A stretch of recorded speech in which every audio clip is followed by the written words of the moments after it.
Bonjour à tous, j'espère que vous allez bien. Je voudrais partager quelques pensées avec vous sur le thème de l'obéissance. L'obéissance. Dans Psaume chapitre 25, David va écrire ce psaume à l'Éternel, bien sûr inspiré par le Saint-Esprit. Il nous a dit de David, « Vers toi, Éternel, je me tourne.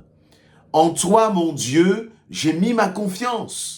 Ne permets pas que je sois dans la honte et que mes ennemis se réjouissent de mon sort. Aucun de ceux qui s'attendent à toi ne connaîtra jamais la honte, mais honte à ceux qui te trahissent sans raison. Ô Éternel, montre-moi le chemin, enseigne-moi quelle est la voie que tu veux que je suive. Dirige-moi selon ta vérité et instruis-moi, car c'est toi, Dieu, qui me sauve, et je m'attends à toi à longueur de journée. Je vais m'arrêter là, et je suis interpellé par ces paroles de David. Il semble que David est dans une situation difficile. Il semble que lorsque David écrit ce psaume, il est dans une épreuve, sa vie est menacée comme c'était très souvent le cas. En tant que soldat, en tant que roi, il avait toujours des détracteurs qui voulaient porter atteinte à sa vie. Et il va crier à l'Éternel, comme vous et moi, nous pouvons souvent le faire lorsque nous traversons des moments difficiles, et c'est une bonne chose. Lorsque tu ne sais plus où tourner ta tête, lorsque tu ne sais plus où trouver du secours, je dirais, n'attends pas d'être dans l'impasse, mais crie à l'Éternel dans ta situation. Et David va dire au verset 2, « En toi, mon Dieu, j'ai mis ma confiance. » Ne permets pas que je sois dans la honte. Donc il dit, Seigneur, je mets ma confiance en toi. Et puis, on arrive là au verset 4, je passe au verset 4, il dit, ô Éternel, montre-moi le chemin, enseigne-moi quelle est la voie que tu veux que je suive. Et ce verset m'interpelle, parce que souvent, nous prions, nous demandons au Seigneur d'intervenir dans nos situations, nous demandons au Seigneur de changer la situation, mais nous ne sommes pas attentifs au chemin, à la solution, à l'action que Dieu veut que nous posions. Nous ne sommes pas très souvent attentifs à ce que Dieu veut que nous fassions. Voyez, David va dire, montre-moi le chemin. Et le Seigneur va nous montrer le chemin. Ça peut être le chemin du pardon, ça peut être le chemin de l'humilité, ça peut être le chemin de bénir l'autre. Récemment encore, nous parlions de bénir nos ennemis, justement, de faire du bien à ceux qui nous haïssent. Ça, c'est le chemin que la parole de Dieu nous montre. Dans une situation donnée, peut-être que le Seigneur va te demander de lâcher prise, d'abandonner, de le laisser faire. Peut-être de te taire parfois. Et là, vous voyez, David va dire, Seigneur, montre-moi le chemin. Enseigne-moi quelle est la voie que tu veux que je suive. Dites-moi, lorsque le Seigneur vous parle, lorsque le Seigneur vous demande de suivre un chemin, comment réagissez-vous? Est-ce que vous réagissez dans l'obéissance? Est-ce que vous réagissez par l'obéissance en vous soumettant à ce que le Seigneur vous demande de faire? Surtout lorsque l'on crie à Dieu au secours, on aimerait bien très souvent que Dieu agisse de la façon dont nous voulons. Parfois même, nos prières ne sont pas des demandes ou des requêtes que nous portons à l'Éternel. Parfois même, trop souvent, mes prières, et peut-être les vôtres aussi, sont plutôt des explications à Dieu sur la façon dont il doit agir. Seigneur, fais ceci. Saint-Esprit, fais cela. Mais je crois que ce n'est pas du tout comme cela que cela fonctionne. La réalité, c'est que lorsque nous prions, nous venons chercher les réponses au pied du Seigneur et nous ne sommes pas là pour lui apporter des solutions parce que les solutions, les solutions sont en lui. Et nous avons besoin plutôt d'entendre justement, comme le dit David, le chemin que nous devons suivre.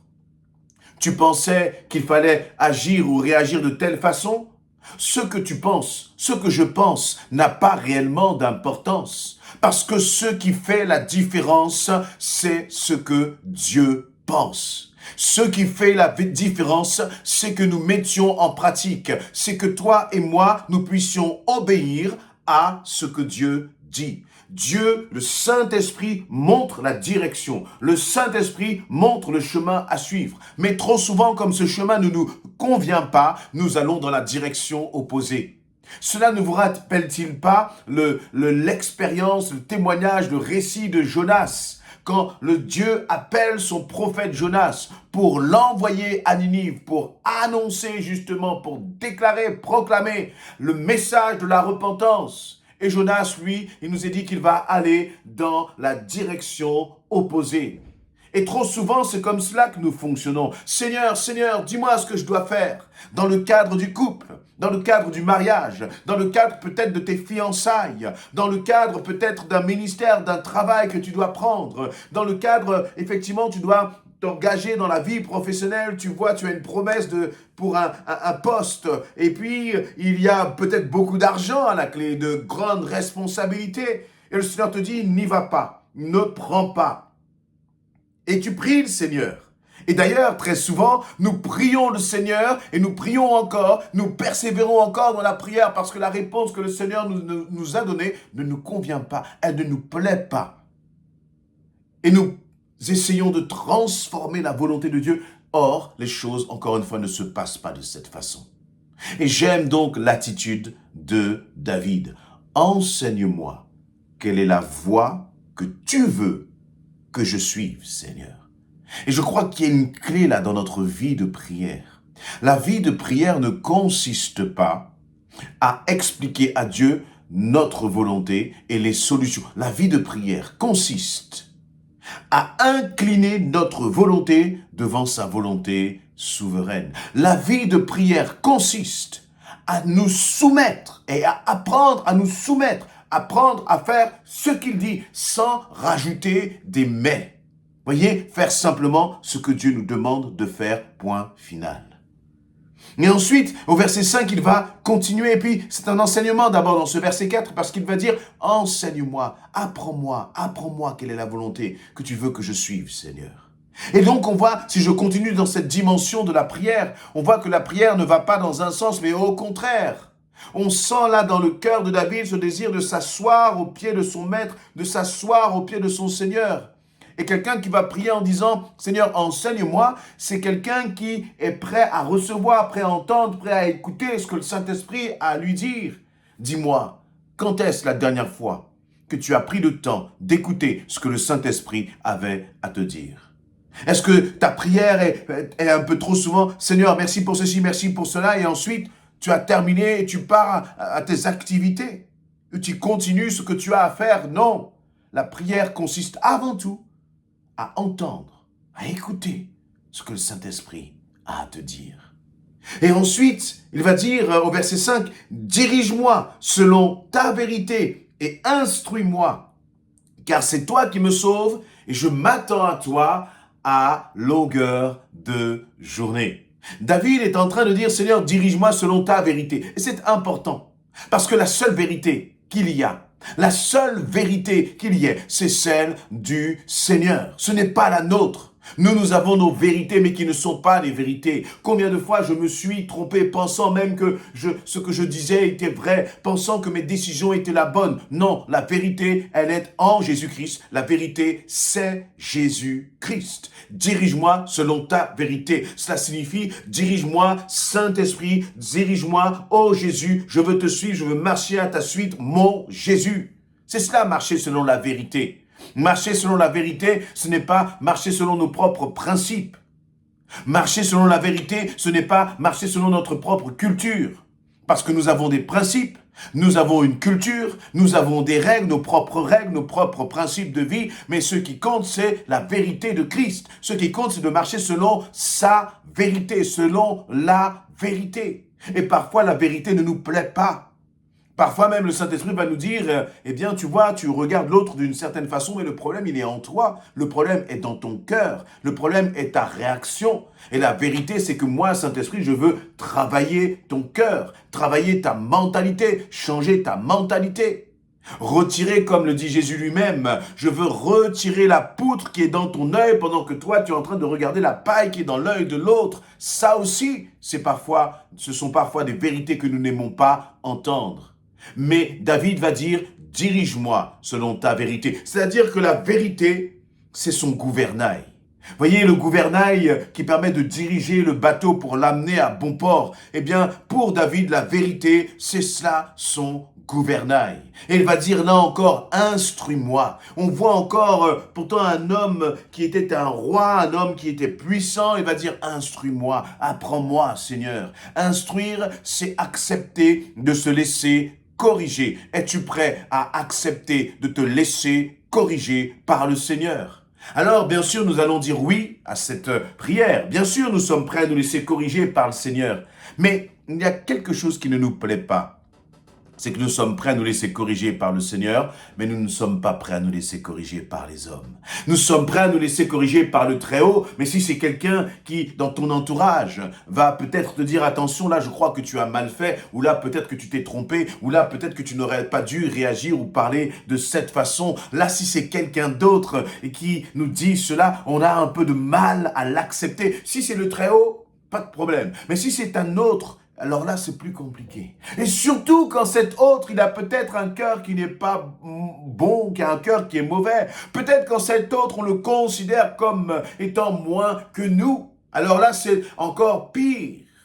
Et pourtant, le Seigneur peut aussi t'instruire à travers des personnes qui sont dans ton entourage. Le Seigneur peut t'instruire à travers un jeune. Le Seigneur peut t'instruire à travers ton enfant même parfois. Le Seigneur peut t'instruire à travers un collègue de travail, à travers même un païen, parce que tu auras une attitude, il va te reprendre et la façon dont tu vas réagir à cela, eh bien ça va révéler des choses qui sont en toi. Et c'est le moment justement de te laisser instruire. Pour se laisser instruire, il nous faut beaucoup d'humilité. Pour se laisser instruire, il faut avoir le désir de changer et d'être transformé. Est-ce que tu pries dans ce sens? Seigneur, enseigne-moi quelle est la voie que tu veux que je suive. Dirige-moi selon la vérité et instruis-moi, car c'est toi, ô Dieu, qui me sauve.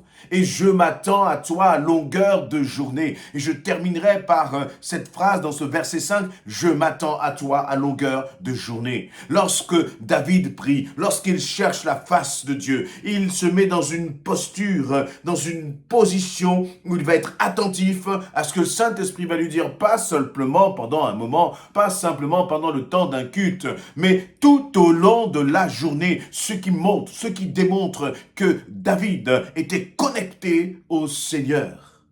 Et c'est vrai que ce n'est pas évident. Lorsque nous sommes sur notre lieu de travail, nous sommes accaparés par toutes choses de requêtes, de demandes, d'attentes. Et ce n'est pas évident de toujours être connecté au Seigneur.